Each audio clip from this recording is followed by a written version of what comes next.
Buenos días a todos y a todas. Soy María Antolín, responsable de Evaluación, Valorización y Formación en ITI, en la Unidad de Transferencia Tecnológica, y voy a ser la moderadora de este nuevo webinar.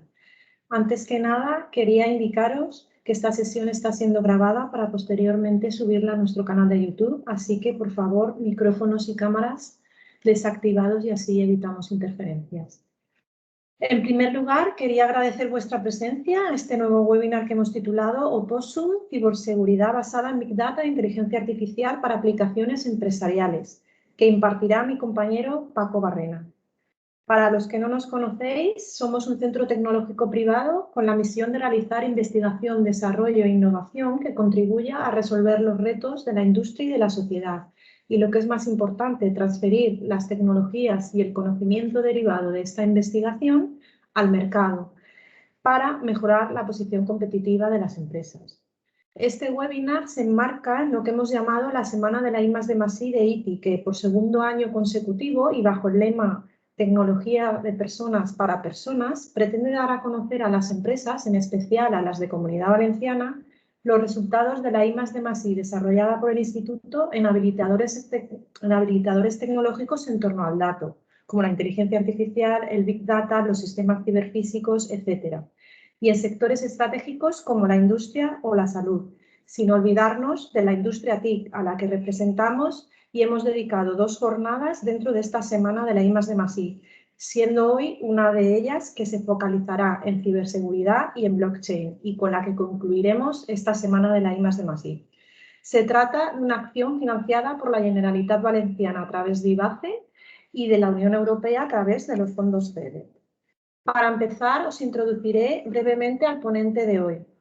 Paco Barrena es arquitecto software y security advocate en ITI, con más de 10 años de experiencia en diseño e implementación de software en empresas de diferentes sectores. Paco tiene una amplia experiencia en ecosistemas Java, Angular, Kubernetes y el stack tecnológico Big Data, Cassandra, Kafka, Spark, etc. De hecho, ha impartido más de 50 cursos y charlas sobre estos temas en los últimos años. También es profesor en el Máster de Big Data Analytics de la UPV y profesor en el curso especialista universitario en el Esquema Nacional de Seguridad de la Universidad de Mondragón. Está desarrollando su carrera profesional en el mundo de la seguridad informática, intentando aumentar el nivel de seguridad del software y de las organizaciones, tanto en ITI como en nuestros partners. Además, es ponente habitual en conferencias y eventos tecnológicos, siendo algunas de sus participaciones más destacadas CodeMotion, Comic-Con y TechFest, los 3 eventos más importantes de divulgación tecnológica en España. Hoy os vamos a hablar de los resultados preliminares del proyecto de I+D Opossum, que pretende desarrollar herramientas que aumenten los estándares de seguridad de las aplicaciones web, utilizando para ello técnicas basadas en Big Data y en inteligencia artificial. España, al igual que Europa, se encuentra inmersa en un profundo proceso de transformación digital, acelerado de forma drástica durante 2020 por la pandemia del COVID-19. En esta transformación, el sector TIC juega un papel fundamental como facilitador de productos y servicios que posibilitan esta digitalización de la economía y de la sociedad. La nube distribuida y la ingeniería de inteligencia artificial impulsan algunas de las principales tendencias para 2021. En particular, además de los aspectos de ética y privacidad digital, está cobrando gran relevancia y es una de las principales tendencias tecnológicas de hoy y del futuro la ciberseguridad, como habilitador fundamental de la economía digital, asegurando entornos confiables para gobiernos, empresas y particulares. Por todo lo anterior, ITI ha puesto en marcha el proyecto de I+D Opossum, donde proporcionaremos herramientas que permitan a las empresas del sector TIC desplegar aplicaciones empresariales con altos estándares de seguridad y, asimismo, reducir sus tiempos de respuesta frente a incidencias, permitiendo actuaciones de seguridad autónomas y automáticas. Antes de dar paso al experto, os animo a compartir en redes sociales todo lo que os parezca interesante de esta charla. Podéis utilizar los hashtags habituales Investigate to Innovate o IDI by ITI. Y también podéis utilizar el chat de la aplicación en cualquier momento para dejar vuestras preguntas o comentarios. Las recopilaré al final de la exposición de Paco y generaremos ese pequeño debate. Con esto ya doy paso a Paco. Bienvenidos y bienvenidas a la última jornada de la semana de la I+D+I de ITI. Cuando quieras, Paco. Gracias, María. Hola, hola a todos, hola a todas. Voy a compartir pantalla, ¿vale? Y empezamos en general. A ver, comparto pantalla. Por favor, ¿me podéis confirmar que estáis viendo mi pantalla? La veo, pero no en modo presentación. Ahora sí, ¿verdad? Ahora sí, perfecto. Perfecto, muy bien. Bueno, pues me iba a presentar, pero la verdad es que María me ha hecho una presentación mejor que la que me había preparado yo, así que pues vamos a pasar de presentarme. Antes de hablar de lo que es el proyecto Oposo, me gustaría introducir el problema que queremos resolver, ¿vale? Lo cierto es que durante los últimos años nos hemos ido encontrando con un montón, digamos, con una tendencia al alza en lo que a ciberincidentes se refiere, ¿no? Vosotros seguramente leáis las noticias y veréis que básicamente todos los días hay algún incidente de ciberseguridad y bastante gordo, ¿no? Hoy, por ejemplo, se acaba de detectar que ha habido una fuga de datos de la Real Federación Española de Fútbol que se está vendiendo en la dark web. Eso es hoy, pero es que ayer pues, había otro y antes de ayer otro y casi que ya ni pongo los ejemplos porque total, se me quedan obsoletos al día siguiente, ¿no? Entonces, esta gráfica lo que viene a decir es la evolución del número de ciberincidentes que reportan más de $1 millón en pérdidas. Entonces, estos son los de más de $1 millón, pero claro, hay un montón que son de menos de $1 millón. Es más, la mayoría, ¿no? Deberían ser de menos de $1 millón, ¿no? En este sentido, IBM Security hizo un estudio en el que digamos que establecía la media del coste de una brecha de seguridad, una brecha de datos, en 3,9 millones de dólares. Esto es a nivel mundial, digamos, ¿no? De media, cuando hay una brecha de datos, el coste global de esa brecha son 3,92 millones. Eso en el mundo. En Estados Unidos el coste medio son de 8,2 millones de dólares. Entonces, evidentemente tenemos un problema de ciberseguridad, de ciberresiliencia, no estamos, digamos, pudiendo atajar de una manera efectiva, ¿no? eh, un poco la idea que tenemos histórica, ¿no? De quién se dedica al hacking, ¿no? O a hacer este tipo de ataques. Tenemos esa idea de que es una persona en el garaje intentando traspasar los límites de lo posible, ¿no? Intentando de la tecnología, pero lo cierto es que no es así.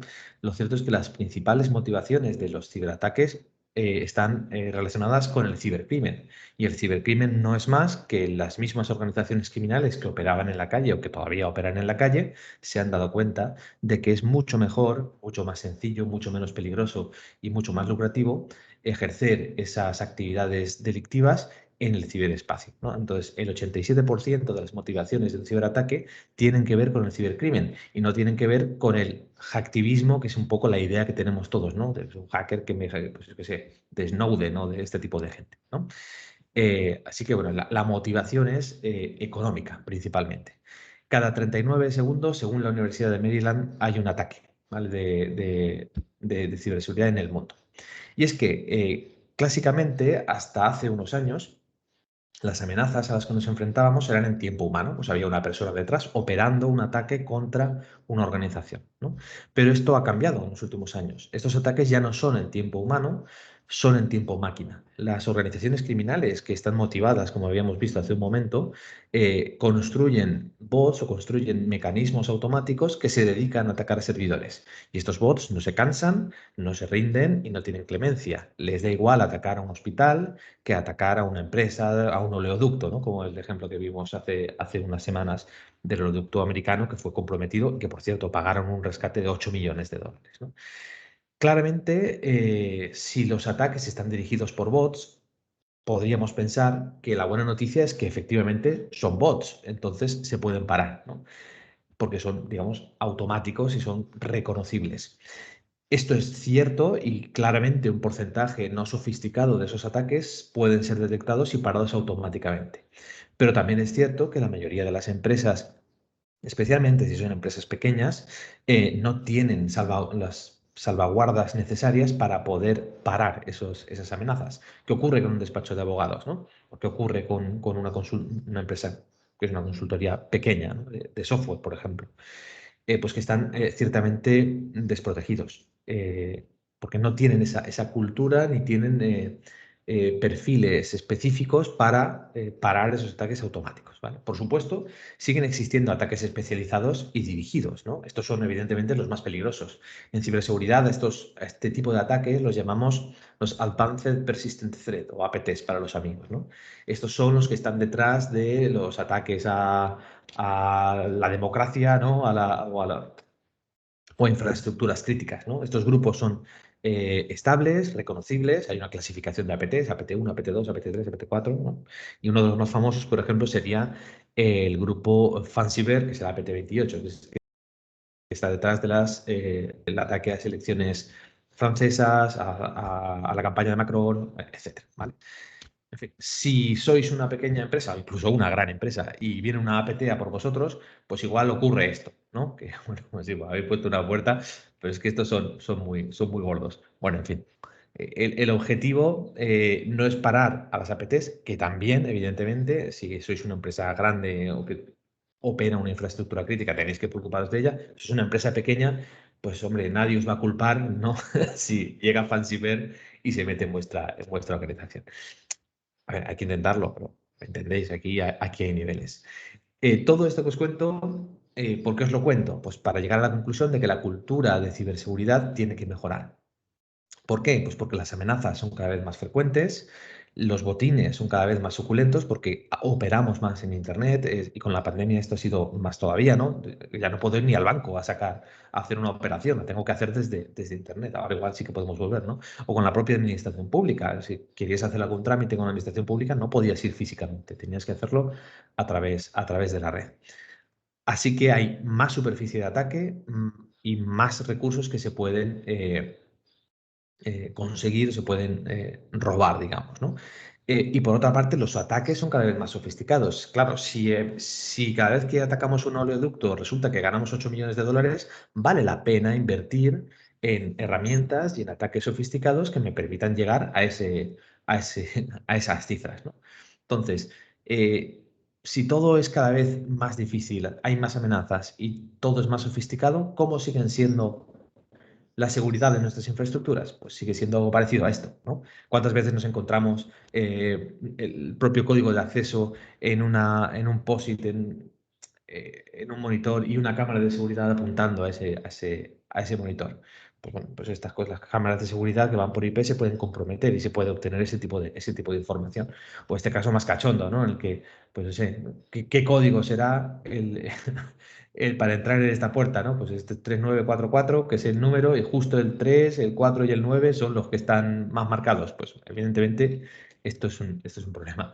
¿Cómo gestionamos las dependencias no solo en el desarrollo de software que hacemos, sino en el propio sistema operativo? O ahora mismo en los contenedores, ¿no? Pues no se hace una gestión de dependencias. Se despliega, a nadie le importa, digamos, si ese despliegue tiene vulnerabilidades y esas vulnerabilidades acaban afectando a la seguridad de nuestro sistema. ¿Y cómo sigue siendo el desarrollo de software? Pues bueno, sí, ponemos ciertas salvaguardas, ¿no? Pero al final nos dejamos huecos demasiado grandes y se nos acaban por colar. Entonces, este es el problema que nosotros queremos resolver o queremos ayudar a resolver con el proyecto Oposo. ¿Cuál es el enfoque que hemos hecho para resolver este problema? Pues bueno, antes de contaros el enfoque, me gustaría introduciros lo que son las fases de un ciberataque. ¿Vale? Digamos que los propios ciberataques, como cualquier ingeniería, digamos que tienen sus metodologías, ¿no? Y esta es una metodología pues bastante extendida. La primera fase de un ciberataque es la fase de reconocimiento. ¿Qué significa la fase de reconocimiento? Pues que los ciberdelincuentes se dedican a enumerar los recursos de una organización para saber qué recursos tiene y para armar una estrategia de ataque a esos recursos, ¿vale? Esta fase de reconocimiento puede durar entre días y meses, ¿vale? Una vez ya tenemos esa fase de reconocimiento, cuando se hace un pentesting se sigue más o menos la misma filosofía. Una vez ya tengo ese reconocimiento y he identificado a qué quiero atacar primero, ¿no? Pues empezamos la fase de compromiso, en el cual hacemos una primera explotación, ¿vale? Eh, Me meto en un sistema y en ese sistema establezco una persistencia, ¿vale? Entonces, a partir de ese momento es cuando empiezan a producirse los movimientos laterales y empezamos a instalar herramientas en otros procesos, empezamos, los malos, me refiero, empezar a instalar herramientas en otros procesos, en otros elementos de la infraestructura y cuando ya lo tienen todo como quieren tenerlo, empieza la fase de exploit o de exfiltración de información, en fin, de lo que queramos. Entonces, fijaros que puede parecer que no tenemos mucho tiempo para parar un ataque, ¿no? Porque los ataques parece que esto es el ¡pam, pam! ¡Ostras, me han atacado, me han robado, me han... No, no, bueno, es que en realidad tú te has enterado al final, pero ha habido un proceso, ¿no? En general, vamos a tener una ventana de detección y de actuación precoz de varios días, incluso dependiendo del tipo de ataque, puede ser que hasta de meses, ¿no? Por eso es fundamental que invirtamos esfuerzos en la detección y en la actuación temprana, porque detener un ataque cuando ya se ha llegado a la fase de install tools es mucho más complicado. Cuando ya se ha establecido la persistencia, digamos que pues ya hay que echarlos del sistema, ¿no? Entonces, la idea es pues, que ni siquiera que no entren, ¿no? Al menos esa es la idea. De media, un atacante está 206 días en una organización sin ser detectado. Entonces, realmente tenemos un tiempo grande para poder detectar ese tipo de intrusiones, ¿no? Entonces, claro, para poder conseguir esto, tenemos que basarnos, o nuestro enfoque es que nos tenemos que apoyar en tecnologías nuevas. Bueno, o no tan nuevas, ¿no? Porque esto del Big Data y la inteligencia artificial, pues tampoco es que sea tan nuevo. Llevamos unos cuantos años oyendo hablar de esto, ¿no? Evidentemente, los entornos IT, los sistemas, los ordenadores, los servidores, los routers, los switches, la información que corre por la red es evidentemente un entorno Big Data. Un servidor recibe miles de peticiones a los segundos o millones, dependiendo del tipo de servidor que sea. El tráfico de red está constantemente en movimiento y los usuarios están constantemente realizando acciones sobre las aplicaciones. Además, últimamente las aplicaciones son casi siempre web, entonces cada acción que se genere en esa aplicación lanza una petición a un servidor que tiene que ser procesada, ¿vale? Pero es que el propio mundo que gira alrededor de un software está en constante cambio. Las dependencias con las que desarrollamos el software van evolucionando, se van encontrando vulnerabilidades y se van corrigiendo. Si estamos en un entorno hiperconvergente con contenedores, por ejemplo, podemos hacer 50, 100, 200 despliegues de un contenedor al día, ¿no? Antes era diferente. Para poner en producción algo tienes que echar una instancia papal y a las 4 semanas sistemas te lo desplegaba en producción. Ahora esto no es así, ¿vale? Entonces, para poder detectar y actuar necesitamos ingerir la máxima cantidad de realidad posible, ¿vale? ¿Con qué objetivo? Pues con el objetivo de identificar patrones sospechosos y de lanzar alertas, ¿no? O de actuar directamente. De hecho, idealmente, si los ataques son automáticos, nuestras respuestas deberían ser automáticas, ¿vale? Y otra cosa que deberíamos hacer también es integrar con muchos sistemas de diferentes proveedores, porque al final los equipos de seguridad tienen un SIEM en el cual están viendo esas alertas o digamos que tenemos que integrar con otras herramientas de seguridad porque una única herramienta de seguridad no nos proporciona toda la cobertura que necesitamos, digamos, ¿no? No es lo mismo un antivirus que lo que está haciendo Possum. Los dos se deben de complementar y deben de compartir información. Y esto nos lleva bueno, pues a lo de siempre, ¿no? A soluciones propietarias, y no voy a hablar de soluciones propietarias, estoy más bien hablando de soluciones cerradas, ¿vale? Porque una solución puede ser propietaria, pero ser interoperable, ¿vale? Respecto a versiones open source, o no solo open source en el sentido estricto de la palabra, sino a software que, digamos, te permite tener una interoperabilidad alta con otros sistemas. Entonces, en el mundo de la seguridad las empresas, digamos, estamos muy acostumbrados a soluciones propietarias, ¿no? Como que son las buenas. Esto no es que sea malo por sí mismo. Si esta solución es interoperable y es específica, puede ser interesante. Y de hecho, muchas veces es la recomendación, ¿no? Pero sí que puede ser un problema si el producto, que es la base para la ingesta y la integración con otros componentes, es propietario y no solo es propietario, sino que además es cerrado. Es decir, si yo no tengo acceso a esos datos, ni puedo extraerlos para hacer ciertas cosas, ¿no? Y es que en realidad en ciberseguridad tenemos datos de sobra, ¿vale? El típico problema de la inteligencia artificial es que no tengo datos, pero es que en ciberseguridad tenemos y somos capaces de generarlos. Tenemos un montón de herramientas que escupen datos constantemente. Un IDS, un IPS, un firewall, un antivirus, lo que sea, ¿no? Escupen datos 24/7. ¿Qué es lo que nos falta? Pues una visión consistente de todos estos datos. Y ahí es donde entra el Big Data en ciberseguridad, ¿vale? Otro problema es la retención de datos. Como ya os he comentado antes, siendo muy optimistas, bueno, de media son unos 206 días, ¿no? En el que las empresas detectan una brecha de seguridad. Pero siendo muy optimistas, estas mismas empresas guardan datos de los logs y de los accesos, etcétera, entre 3 y 6 meses. ¿Qué significa esto? Que cuando la empresa detecta que ha sido comprometida, los datos que podrían arrojar luz a esa brecha ya están fuera de nuestros sistemas, ¿vale? Esto es lo que se llama la política de retención de datos. Entonces necesitamos sistemas que sean capaces de guardar un gran volumen de datos y que nos permitan operar sobre ellos, ¿vale? Entonces, en un esquema hiperconvergente como podría ser este, evidentemente tengo un zillón de datos. Tengo un clúster de Kubernetes con 4.000 pods que corre sobre otro clúster de 1.500 virtual CPUs con sus correspondientes logs, que además tengo una nube híbrida, que tengo una AWS, en fin, esto se me puede complicar y lo cierto es que se complica, ¿vale? Entonces necesitamos una herramienta base de ingesta de datos que sea capaz de conectar con toda la heterogeneidad de mi infraestructura y habilitar a los equipos de seguridad y a las herramientas de seguridad para proteger convenientemente la infraestructura, digamos, ¿no? Entonces, ¿cuál es el enfoque que tiene un sistema basado en Big Data? Pues en lugar de tenerlo todo, pues lo tengo todo disgregado, cada log en su cajita, ¿vale? Eso sigue siendo así, pero el planteamiento es el siguiente. Se habilita un buffer de telemetría que habla diferentes protocolos. Entonces, cada vez que hay un cambio en un log en cada uno de estos sistemas, se empuja ese cambio al sistema de telemetría. Generalmente se da una cola de mensajes, ¿vale? Un broker de mensajería, por ejemplo, un Kafka, es el caso que usamos nosotros usamos un Kafka. Entonces, este Kafka recoge esta información, ¿vale? Y la pasa a un proceso de procesamiento de datos. ¿Por qué? Porque, claro, los logs de Azure y de AWS pues se parecen poquito, cada uno tiene su sistema, incluso cada uno puede estar en una franja horaria diferente. Y lo mismo con los servidores o incluso los equipos personales.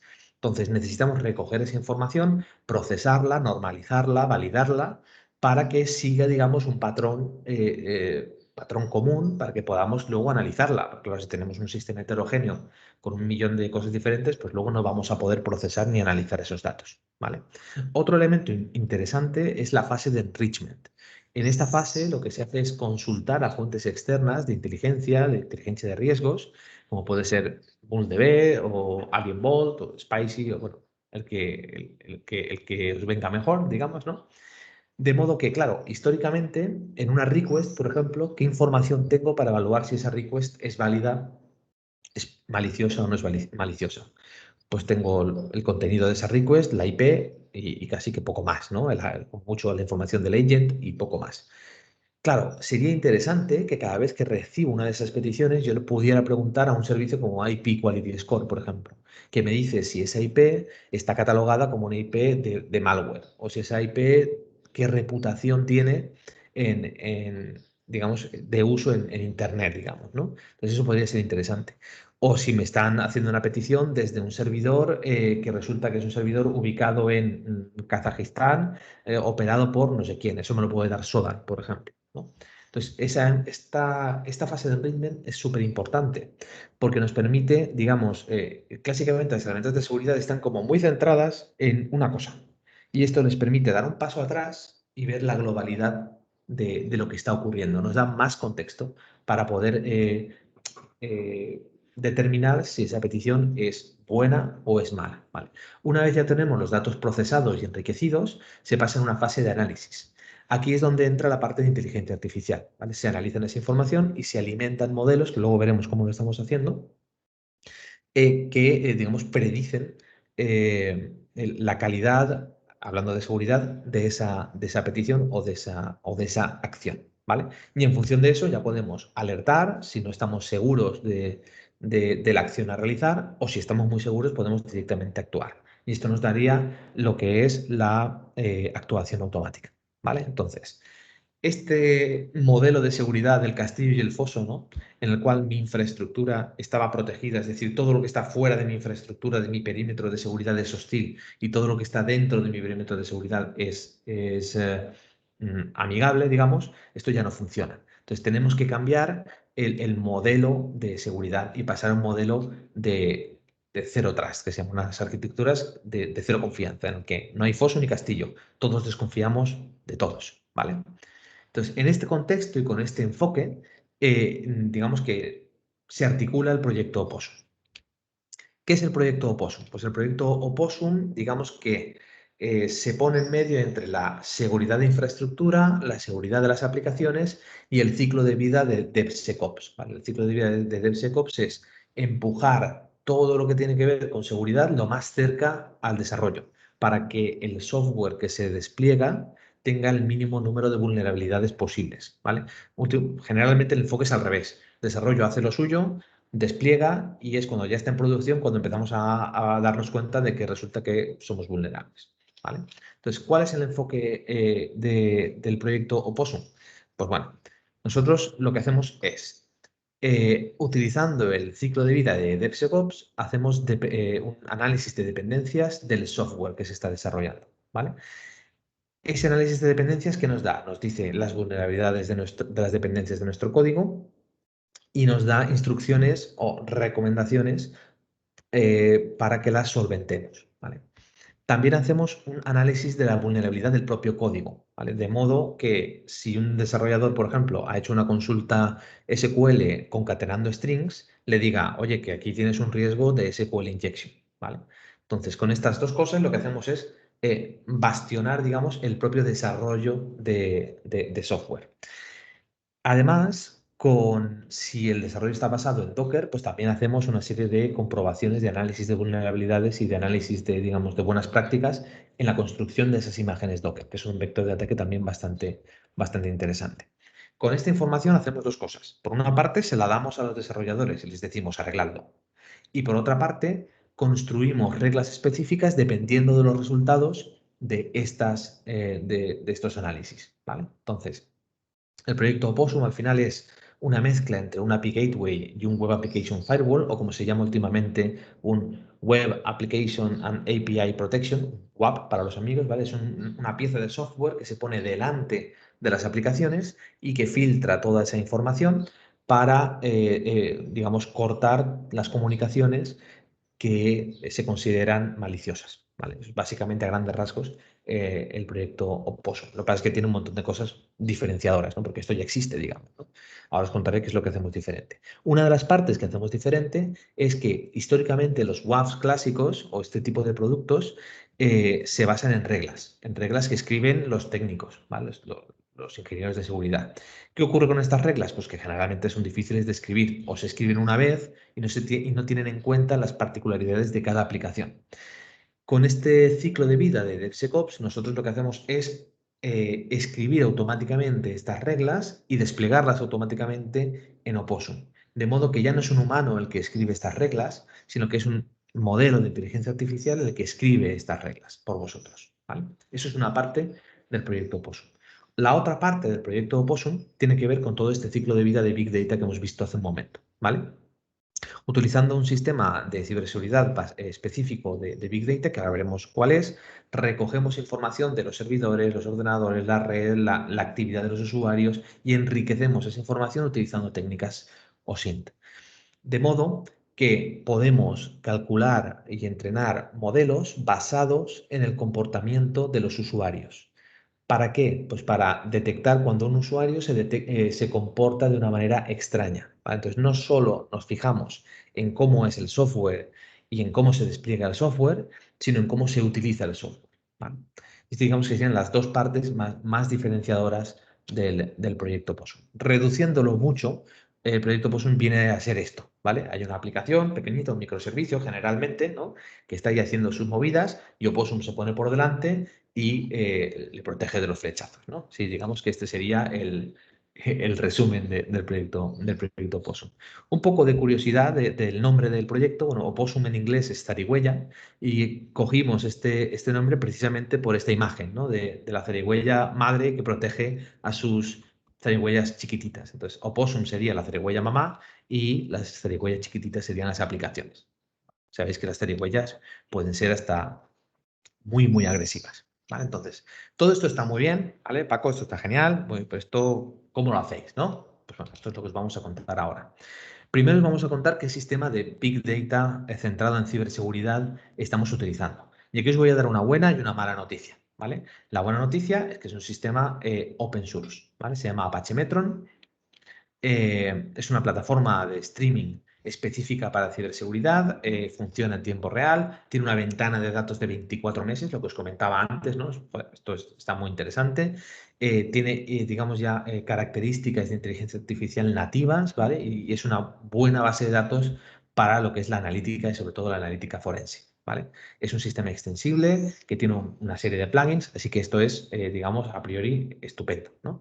Es open source, así que genial. Fijaros que el ciclo de datos que describe es principalmente el ciclo que os he descrito yo hace un momento, ¿vale?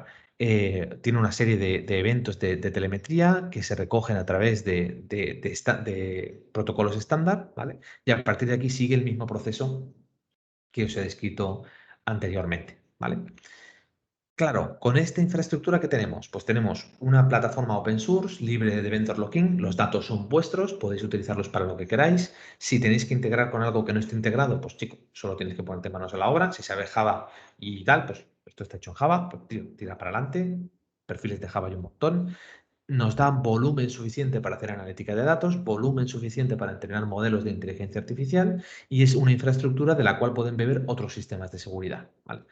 Al final, lo que nos interesa es la información, ¿no? Al final, lo interesante es que tenemos una herramienta que nos da una oportunidad para luchar contra los atacantes. Esa es la buena noticia. La mala noticia es que Apache hace apenas unos meses ha cortado el proyecto, ¿vale? Lo ha mandado al ático y ya no tendrá actualizaciones. Así que, pues bueno, cuando empezamos el proyecto, esto no tenía pinta de que iba a ocurrir, pero lo han mandado al ático. Así que bueno, pues bueno, ya veremos si continuamos con él, si lo cambiamos por otro sistema o si directamente desarrollamos nosotros una alternativa viable.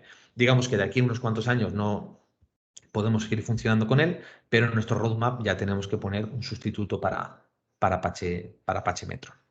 Bien, entonces, ¿qué es lo que hacemos? Bueno, pues cada vez que se publica un dato en un log, por ejemplo, enviamos estos datos a un sistema Public Subscriber altamente escalable. En nuestro caso, usamos Kafka, ¿vale? Si los datos ya están enriquecidos por Apache Metron, simplemente se pasan a la siguiente fase, ¿vale? Y si no están enriquecidos por Apache Metron, nosotros tenemos una fase de enrichment paralela en la que lo podemos enganchar con otras fuentes externas, ¿vale? Inicialmente lo habíamos hecho dentro de Metron, ¿vale? Con un plugin, pero como ahora se ha descontinuado Metron, pues ya lo hemos sacado fuera pensando en que en algún momento vamos a tener que cambiar el sistema completo, ¿vale? Cuando estos datos están listos, se envían a otro topic de Kafka en el que se están observando, en el cual los procesos de construcción de modelos de inteligencia artificial están observando esos datos, ¿vale? Utilizamos técnicas de adaptive learning para entrenar los modelos de forma incremental. El adaptive learning es una técnica, bueno, sabéis, y si no os lo cuento por si acaso, los modelos de inteligencia artificial se tienen que entrenar. Y ese entrenamiento puede tardar, pues, incluso días, ¿de acuerdo? Claro, en ciberseguridad no podemos tardar días en entrenar modelos. Entonces, lo que utilizamos es estas técnicas de Adaptive Learning, que hay un montón de papers por ahí, lo podéis buscar, también se llama Online Learning, que lo que hace es entrenar con conjuntos de datos. Entreno con 30 datos, hago un modelo, no será perfecto, ¿vale? Pero tengo un modelo. Y cada vez que me vayan llegando datos, idealmente dato a dato, yo puedo ir reentrenando. Así que mis modelos no solo tardan poco en entrenar, sino que además se adaptan al cambio, ¿vale? Es decir, que si un usuario cambia su comportamiento paulatinamente, el modelo va a adaptarse a ese cambio de comportamiento también, ¿vale? Así que eso es un poquito lo interesante. ¿Cómo lo hacemos? Pues bueno, cogemos, por ejemplo, en el caso de Opossum, cogemos cada request que se hace a un sistema, ¿vale? Que pasa por Opossum eh, y extraemos una serie de características, ¿vale? Pues por ejemplo, la fecha en la que se hizo, una serie de variables, la IP, el DNS y preguntamos a fuentes de inteligencia externas, ¿vale? Pues por ejemplo, a Views IP nos puede decir pues dónde está ese IP, de qué país viene, etcétera, ¿vale? Aparte de la propia información que viene en la request, también miramos lo que es, bueno, también viene en la request en realidad, también miramos los datos que se insertan tanto en query string como en el body de las peticiones, ¿vale? Y con esos datos también los procesamos adecuadamente para extraer las características necesarias para detectar, por ejemplo, si estamos ante un ataque de SQL injection o cross-site scripting o lo que sea, ¿vale? Una vez tengo estos datos, los paso por diferentes tipos de algoritmos. Uno de ellos son algoritmos de clustering. ¿Qué es lo que hacen estos algoritmos? Pues en función del comportamiento de los usuarios, fijaros que tenemos tagueadas las requests con los usuarios. Sabemos qué usuario ha hecho qué request. ¿Vale? De este modo podemos generar grupos, esto lo hace automáticamente el modelo de inteligencia artificial.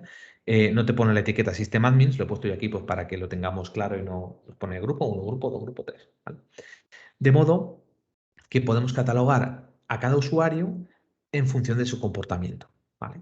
Si un usuario sysadmin se empieza a comportar como un usuario de finanzas, aquí puede haber una alerta y podemos estar ante un caso de un insider, ¿no? De alguien interno a la organización que está aprovechando sus accesos para perjudicar a la organización, para acceder a información que no debería o que no tendría por qué, ¿no? Sería el caso igual de un sysadmin a alguien de finanzas. Si es el caso al revés, alguien de finanzas que se comporta como un sysadmin, generalmente la gente de finanzas no tiene conocimientos para comportarse como un sysadmin, aquí igual estaríamos ante un caso de account takeover, es decir, que alguien le ha robado la cuenta a la persona de finanzas y se está comportando como un administrador del sistema para comprometer el conjunto del sistema. ¿Vale? Evidentemente, dentro de un sistema de clustering vamos a tener ciertos outliers, es decir, ciertos usuarios que igual no se comportan de una manera definida. ¿Vale? En este caso, pues hay que tratarlo y nosotros lo tratamos aplicando ciertas técnicas de procesamiento de datos, etc. ¿Vale? Vale. ¿Qué técnicas empleamos para esto? Pues utilizamos los modelos ocultos de Markov, Principal Component Analysis, PCA para los amigos, y Random Forest. Son los tres modelos que estamos utilizando de momento. Seguramente, casi seguro, utilizaremos otros diferentes conforme vayamos evolucionando el proyecto. ¿Vale? Una vez el modelo está listo, se envuelve automáticamente en una API REST estándar, se empaqueta en un contenedor Docker y se despliega, o mejor dicho, se puede desplegar automáticamente con la actualización. De modo que tenemos datos llegando, modelos de inteligencia artificial entrenándose de forma adaptativa, online learning o adaptive learning, y que se entrenen en un momento, pues 30 segundos. Y cuando se ha entrenado ese nuevo modelo, se despliega automáticamente a producción. De modo que mi elemento, mi opossum de producción, siempre tiene el último modelo con las últimas actualizaciones de forma automática. Así que al final tenemos una forma de tratar la request y todo lo que tiene que ver con una aplicación de una forma unificada. Entonces, llega una request, hacemos una extracción de características, entrenamos un modelo en el cual se generan grupos de usuarios. Pero es que además de eso, también generamos un modelo específico de cada usuario, con cada aplicación. Es decir, yo, Paco, me conecto a la aplicación control horario del instituto y me conecto de una manera. Yo interactúo con esa aplicación de una manera. Entonces se genera un modelo de mi usuario, una especie de gemelo digital de mi usuario para esa aplicación. De modo que no solo controlo el clúster al que pertenezco, sino cómo me comporto yo específicamente con una aplicación. Vale, entonces esto es algo muy interesante que generalmente las aplicaciones de detección de anomalías o detección de insiders o de detección de riesgos, pues generalmente no, al menos yo no las he encontrado. No, generalmente, ¿qué nos encontramos muchas veces? Pues reclamos de inteligencia artificial de aplicaciones de ciberseguridad en el cual te dicen que es inteligencia artificial, pero por debajo son if, else y cosas así. Esto no es sencillo de conseguir y la inteligencia artificial requiere de un proceso como el que yo os he descrito. Entonces, hay muchas aplicaciones, muchos productos de ciberseguridad se quieren apuntar al carro y son un poquito parecidos a esto. No me quiero meter con ellos, ¿eh? Tendrán que sacar negocio y está bien. Bueno, en final, cuando el modelo está desplegado en producción es donde entra el WAP, el Web API and Application Protection, ¿vale? Que es al final la parte física, la parte que orquesta todos estos esfuerzos, digamos. Entonces, esto es lo que llamamos opossum. Para nosotros opossum es la pieza de software que se pone delante de las peticiones, intercepta las peticiones y ejecuta esas acciones de control, ¿vale? ¿Qué es lo que hace el WAP? Pues lo que hace es, de momento, recoge una petición, lo voy a hacer aquí con el ratón, recoge una petición, pasa por el WAP, le aplica SSL, es decir, encripta esa petición. Todo esto es configurable, ¿eh? Esto lo podéis hacer a través de Opossum o lo podéis hacer a través de otras herramientas. Y en paralelo aplica N plugins, N técnicas, ¿vale? Por ejemplo, puede aplicarle autenticación básica, puede aplicarle autenticación por JWT, puede aplicarle un rate limiting, es decir, que no permitir que una misma IP lance más de 5 peticiones por segundo, por ejemplo, para evitar ataques de denegación de servicio o exfiltración masiva de datos. Se puede hacer un filtrado por IPs, etc. Y lo que os he comentado de los usuarios, el comportamiento y tal, lo hace específicamente este componente que se llama User Behavior, ¿vale? Estas acciones las ejecuta en paralelo. De modo que si todas dan el OK, pues entonces se redirecciona al servicio, porque al final Opossum es un elemento que se pone aquí delante del servidor, ¿vale? Entonces Opossum recoge la petición, que todo va bien, redirecciona a ese servicio. Durante el proceso lo que hace es monitorizar, ¿vale? Monitoriza, audita y registra todas las peticiones que se hacen en ese momento. Lo cual, por ejemplo, para cumplir con el Esquema Nacional de Seguridad, pues oye, es un plus, porque esa parte os la exige el Esquema Nacional de Seguridad y Opossum, pues digamos que ya os lo da, digamos, de serie, ¿no? Tenemos documentado todos estos plugins. Entonces, por ejemplo, tenemos aquí nuestro sitio de documentación, en el cual podéis entrar y ver cómo se implementan cada uno de estos plugins y cómo se pueden configurar, ¿vale? ¿Qué gracia tiene Opossum? Pues bueno, primero que es extensible a través de plugins, ¿vale? Esto es muy interesante porque conforme vamos desarrollando nuevos elementos, el sistema es extensible de una manera sencilla, ¿vale? Es configurable también out of the box, es decir, no vais a tener que cambiar vuestro código de vuestras aplicaciones. Pues vuestro código será como será, ¿vale? Espero que sea bueno, pero si no lo es, pues oye, será como será. Nosotros nos ponemos delante, ¿vale? Y la configuración que se puede hacer de Opossum se hace a través de ficheros de configuración. No tenéis que añadir librerías o hacer cosas extrañas. Todo se configura a través de un YAML, ¿vale? De un fichero de configuración.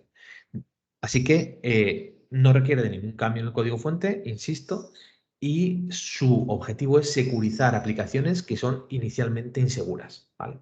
Otra de las características interesantes de Opossum es que es nativo del cloud, es decir, se ha desarrollado para que se pueda desplegar en el cloud y, digamos, tener en cuenta las particularidades del cloud y las particularidades de los contenedores, ¿vale? Porque igual se nos va de tiempo hablar de los contenedores y por qué son tan diferentes respecto a arquitecturas clásicas, pero son muy diferentes respecto a arquitecturas clásicas y las medidas de seguridad clásicas no aplican a los contenedores, ¿vale? También lo tenemos integrado con Kubernetes a través de reglas Ingress y otra cosa interesante es que utilizamos Opossum está desarrollado en Rust, ¿vale? Es un lenguaje de bajo nivel que tienen cosas muy interesantes, como el desarrollo lo hicimos ya pensando en la seguridad, pues hemos elegido las tecnologías más adecuadas. Igual no son las más cómodas para trabajar con ellas, pero sí que son las más adecuadas para resolver el problema, ¿no?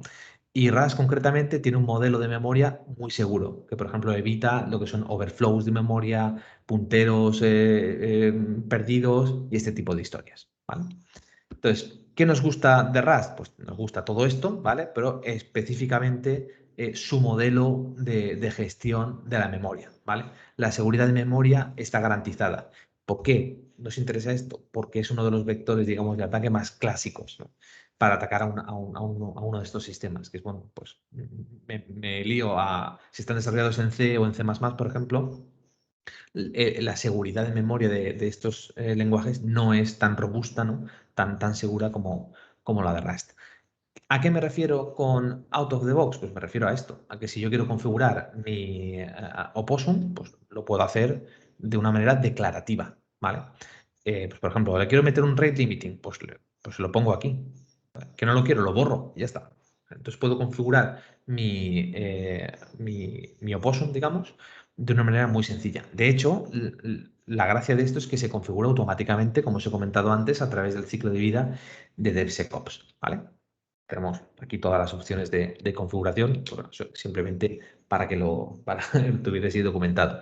Pero sobre todo, ¿qué ventaja tiene Opossum aparte de que todo esto es maravilloso, es súper seguro y detecta todo y tal?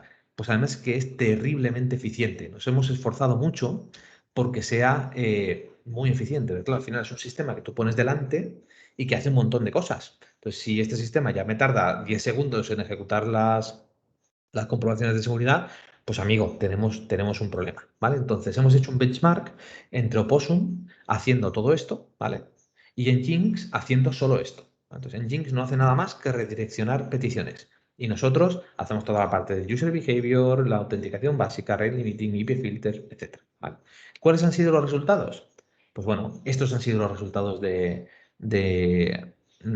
benchmark. Fijaros que solo en el tiempo total de ejecución ya podemos ver que la diferencia es notable. Lo hemos diferenciado entre Opossum Full, ¿qué es? Pues todo, ¿vale? Y Opossum Min es pues que haga exactamente lo mismo que en Nginx, ¿vale? Inicialmente teníamos miedo, no esperábamos estos resultados, si os soy sincero, ¿vale? Inicialmente teníamos miedo de que, ostras, con el full vamos a salir muy mal parados. Vamos a hacer también haciendo exactamente lo mismo que en Nginx, ¿no? Pues bueno, el resultado no fue bastante bueno. Redujimos un montón. Fijaros que la diferencia entre el full y el mínimo es irrisoria, ¿vale? Y incluso el tiempo mínimo de respuesta lo hemos bajado bastante. Si lo vemos en gráficas, ¿vale? Fijaros que el tiempo, digamos, la distribución de en cuánto tiempo responde a las peticiones en Jinx, la mayor parte de las peticiones las responde en 250 milisegundos, mientras que Opossum las responde en 150 milisegundos. O sea, son 100 milisegundos mm, más rápido, pero es que además hacemos como 10 veces más cosas que ellos, ¿vale? Entonces, sí, están Nginx y Apache peleándose por el rendimiento y hemos llegado nosotros y se nos da pal pelo. Vale, entonces, básicamente esto es el proyecto Opossum. Bien, esto está genial. ¿Y ahora qué? ¿Cuáles son los siguientes pasos? Pues bueno, Opossum está en fase de desarrollo y validación del prototipo. No tenemos que olvidar que es un proyecto de investigación que empezó, que solo tiene una anualidad, empezó este año, digamos, termina en diciembre de este año y que va a necesitar más trabajo para que sea una opción lista para producción. Pero bueno, pinta bien, ¿no? Digamos que todo lo que tiene que ver con rendimiento, con características y tal, pues sinceramente tiene buena pinta. Ahora mismo estamos implementando los plugins de protección básica, SQL Injection, Cross-Site Scripting, CQRS, cualquiera de este tipo de ataques, los estamos implementando justo ahora, ¿no? Y estamos investigando más acerca de las técnicas de inteligencia artificial, a ver si podemos introducir elementos nuevos basados en Deep Learning o basado en otros elementos. Ya tenemos a la gente de análisis de datos pegándose con ello. Lo interesante es que tenemos un roadmap definido para los próximos 4 años, ¿vale? En ese roadmap está definido qué funcionalidades se van a ir introduciendo y sobre todo se van a ir añadiendo capas de administración y de configuración más amigables, ¿vale? Para que los usuarios, para esto es lo que significa muchas veces production ready, ¿no? Pues que bueno, que entre un usuario normal y que no le explote la cabeza, que pueda ver administrar ese producto de una forma más sencilla, ¿no? Nuestro objetivo es que se convierta en un punto de securización, pero también de administración global para APIs, ¿vale? En que vosotros podáis definir no solo lo relacionado con seguridad, sino también lo relacionado con la gestión de esas APIs, versiones, etcétera, ¿vale? Eh, Potencialmente, ¿qué empresas son beneficiarias? Pues claro, pues cualquier empresa que tenga una API que quiera proteger o gestionar, que básicamente deberían ser todas, ¿no? Pues bueno, podrían ser potencialmente beneficiarias de este proyecto, ¿no? Pero evidentemente, ¿qué empresas son las que más se podrían beneficiar? Pues son las empresas TIC y las empresas de desarrollo de software, que son las que desarrollan estas APIs, se pueden beneficiar de utilizar Opossum como, digamos, mecanismo de protección estándar. Lo podrían poner en todos sus desarrollos. De ese modo, todos sus desarrollos tendrían una protección, digamos, extra o premium, como me gusta decir a mí, ¿no? También empresas digitales que tengan productos que quieran securizar. Pues cualquier empresa que tenga un producto online que quiera securizarlo, pues yo qué sé, si tengo un sistema que me abre como estos, los lockers de Amazon, ¿no? Pues bueno, eso va por debajo, va con una API, ¿no? Pues igual eso que está expuesto a Internet, pues debería estar securizado y Opossum podría ser una buena alternativa. Al final, Opossum es una solución transversal que puede aplicar en realidad a un montón de sectores, desde servicios, industria, cualquier cosa que tenga una API, que hoy en día es todo, ¿no? Pues Opossum podría ser una alternativa, ¿no? Y respecto a transferencia, pues bueno, todavía es pronto, como os he dicho, es un proyecto que nació hace poco, para lo poco que llevamos, pues la verdad es que hemos avanzado bastante. y todavía es pronto para plantearnos opciones concretas, ¿no? Pero bueno, ¿qué opciones tenemos así en mente? Pues que sea un producto licenciable, que sea un producto open source incluso, o que tenga una parte open source y una parte licenciable, que se ofrezca como un servicio, que se genere una spin-off o buscar partnership con otros vendors, con otras empresas, para que sean ellas las que, digamos, distribuyan el producto, mientras nosotros, digamos, nos centramos en la parte de implementación y de desarrollo. Bueno, son ideas que seguimos estudiando y bueno, aún estamos quizá un poquito lejos de eso. Aquí os dejo los datos de contacto por si queréis contactar con nosotros, tenéis alguna pregunta, sugerencia o propuesta maliciosa, ¿vale? Estamos aquí disponibles.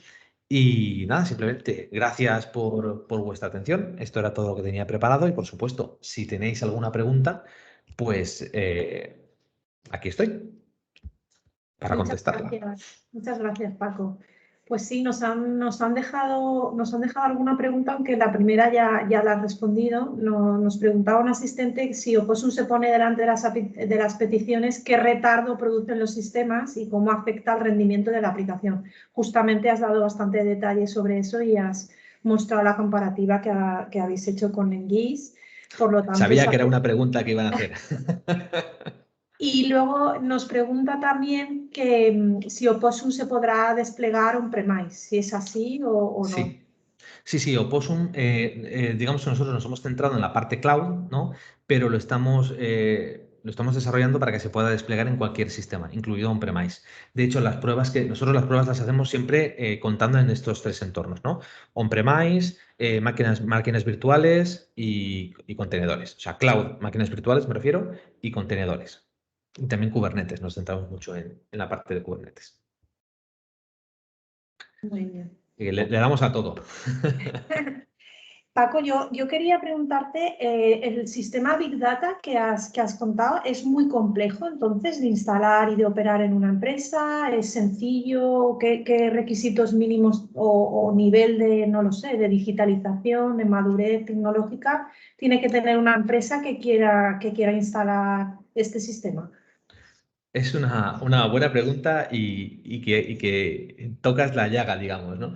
A ver, estos sistemas son. A ver, Metron concretamente, que es con el que hemos empezado, es para pegarle dos guantazos. O sea, es complicado de instalar, complicado de administrar, tiene muchas herramientas por debajo, ¿no? Hadoop, Storm, Cassandra, no sé cuántos. Tiene mucha historieta. Entonces, no es sencillo. Por eso nos planteamos el tema del SaaS, ¿no? Igual no para el propio Opossum, sino para la parte de ingesta de datos. Pero, como bajo mi punto de vista, Metron es demasiado complicado. Se han complicado demasiado la vida. Y como nos han dado esta ventana de oportunidad de descontinuarlo, nos dan la oportunidad de cambiarlo, ¿no? Y de generar una implementación propia. Entonces, estamos evaluando cómo podríamos simplificar ese proceso, ¿vale? Porque sí que es cierto que es demasiado complicado. Y para el caso de uso concreto de Opossum, igual Metron es demasiado grande, ¿no? Entonces, así resumiendo, es complicado de instalar, tiene su historieta, necesitas perfiles que sepan de Big Data, que sepan de cómo instalar esto, ¿no? En Edity tenemos la suerte de que tenemos gente que lo sabe hacer. Está Sada por ahí, que nos ha echado un cable, está también la parte de I+D de Big Data, entonces hemos tenido esa fortuna. Igual por una empresa necesita un poquito de apoyo, eso es cierto.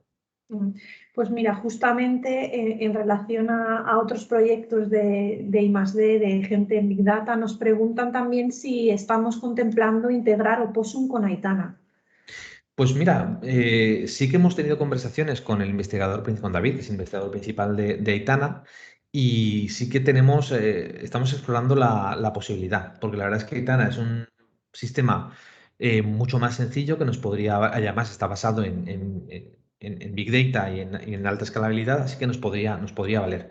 Y lo que también estamos hablando es al revés, no solo de que nosotros utilicemos Aitana, sino que Aitana, como tiene APIs, que utilicen Opossum, ¿no? Entonces igual sí que puede ser una colaboración interesante.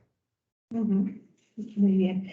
Y respecto a los modelos de inteligencia artificial o de Machine Learning que has comentado, ¿tenéis ya alguna medición de su fiabilidad, del grado de, no sé, de acierto en las peticiones malas o buenas que detecta? ¿Tenéis ya alguna experiencia en eso?